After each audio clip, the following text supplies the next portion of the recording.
मंच पे विद्यमान हमारे संत समाज और मंच के सम्मुख विद्यमान हमारे सभी विद्वज्जन, आज दोपहर बाद से हम लोगों ने काफी महत्वपूर्ण चर्चा की, जिसमें शिव के स्वरूप को पहचानने का प्रयास किया गया, साथ ही साथ अतीत के आईने में वर्तमान को देखने का प्रयास हुआ। किस तरह हम अपनी प्राथमिकताएं निर्धारित करें, किस तरह हमें अपने पूर्व गौरव पुरातन ज्ञान परंपरा को आज की पीढ़ी के सामने लेके आए। निश्चित रूप से हमारे विद्वत संत समाज ने हम सभी का मार्गदर्शन किया। मुझे पूर्ण आशा है कि इस तरह की संगोष्ठियां निश्चित रूप से हमें भविष्य की नीति निर्धारण में एक मार्गदर्शक का रोल अदा करेंगी। और निश्चित रूप से देखिए, हम सभी जानते हैं कि शिव के नाम से ही इस देश को ऊर्जा मिलती है, इसीलिए ये शब्द ज्योतिर्लिंग भी वहीं से आया। पूरी देश को एकजुट रखने के लिए अलग अलग भौगोलिक स्थितियों में ज्योतिर्लिंगों की स्थापना की गई। और जैसा अभी थोड़ी देर पहले बोला गया कि एक ऐसी अर्थव्यवस्था खड़ी की गई जो दुर्भेद्य थी, जिसको तोड़ना बहुत मुश्किल था। किसी भी तरह की कोई प्राकृतिक आपदा आए या बाहर के आक्रांत आए, उसको भेदना ऑलमोस्ट असंभव था। लेकिन देखिए, ये बहुत ही दुरूह परिस्थितियों से देश हमारा गुजरा। किस तरह आक्रांताओं ने योजनाबद्ध तरीके से ये चीजें की, इसको समझना बहुत जरूरी है, क्योंकि वो चीज आज भी बहुत महत्वपूर्ण है।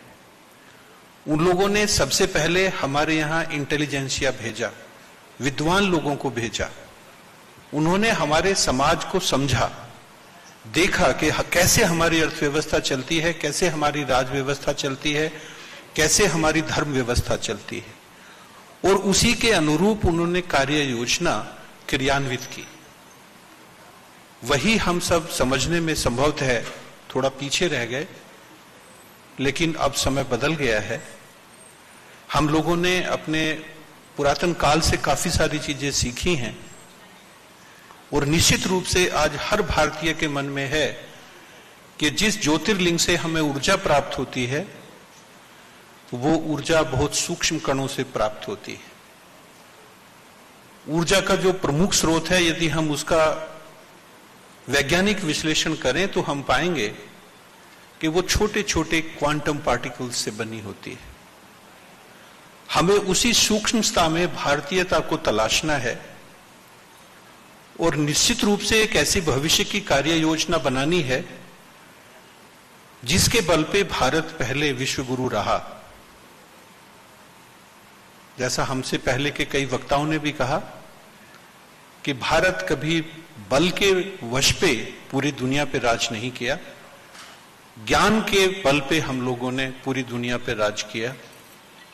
और संभवतः वही समय अब दोबारा से आ भी रहा है कि नॉलेज बेस्ड इकोनॉमी हमें बनानी है। और इस नॉलेज बेस्ड इकोनॉमी को कैसे बनाएंगे, ये बहुत विचारणीय प्रश्न है। इसकी शुरुआत हमारी वर्तमान सरकार ने पहले से कर दी है। ये निश्चित रूप से देखा गया कि किस वजह से आजादी के 75 सालों के बाद भी हमारा देश विश्व में अग्रणी क्यों नहीं बना।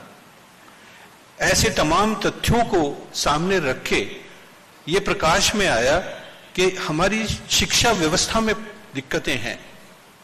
हम लोग केवल नॉलेज डिसेमिनेशन करते हैं, केवल सूचनाएं अपने बच्चों को प्रदान करते हैं। उसमें दो दूसरे महत्वपूर्ण कंपोनेंट, जिसमें कौशल है और जिसमें मानवीय गुण है, उसमें हम पीछे हैं। निश्चित रूप से हमारी राष्ट्रीय शिक्षा नीति जो 2020 में आई, उसमें इन तमाम चीजों को इंक्लूड किया गया है। और ये जो सब हम अब जितने भी समारोह मना रहे हैं, वो हमारे महान लोगों के हो, वो हमारे मंदिरों के हो, वो हमारी परंपराओं के हों, वो हमारी सभ्यता के हों, वो हमारी धरोहर को हों, ये सभी उसी की रणनीति है कि किस तरह हम भारतीय जनमानस को, अपने आने वाली पीढ़ी को एक बार फिर से अनुप्राणित करें कि हमारी परंपरा अद्वितीय रही है और इस पे हमें गौरव करना सीखना होगा। यदि हम अपनी इस धरोहर अद्वितीय परंपरा पे गौरव करेंगे तो निश्चित रूप से हमारी आगे आने वाली पीढ़ियां एक बार फिर से ज्ञान पे आधारित अर्थव्यवस्था बनाने में संभव होंगी। और हम सभी जानते हैं कि भारतीय मंदिर केवल पूजा के लिए नहीं थे, वो अर्थव्यवस्था के साथ साथ ज्ञान का भी पूरी तरह परिमार्जन करते थे और वही परिमार्जित ज्ञान हमारे भारतीय नागरिकों तक पहुंचता था। वही जरूरत है आज एक बार फिर से।